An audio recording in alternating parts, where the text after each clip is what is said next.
That's what we're going to aim at with this next corrective exercise. That will be a plank. Okay, so we're going to be looking at very specific protocols that we need to follow for a plank. For one, we need to eliminate the anterior pelvic shift.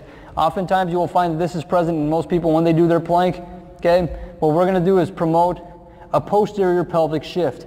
And just like you find it when people stand up and they end up going into their anterior pelvic tilt, when you adjust them out of an anterior pelvic shift, you're going to tend to see this anterior pelvic tilt present while they're doing the plank.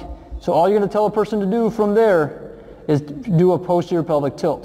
You're just going to think about dropping the sacrum that way, almost like a dog tucking its tail between its legs. Okay, so we just drop the tailbone under here. Now we have to be careful to not over posteriorly tilt the pelvis, because then now we're going to create a lumbar flexion that could then lead us to a whole assortment of different problems. We also don't want to round our T-spine in this regard.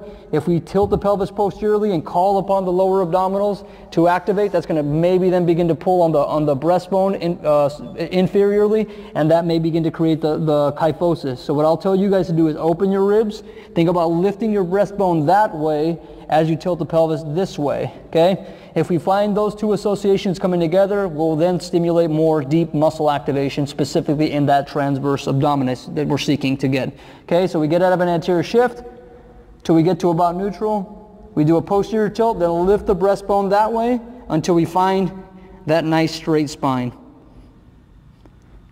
Okay, hopefully I'm demonstrating this pretty well for you. Typically I would have some kind of a mirror there. I'm hoping I'm doing this okay for you guys.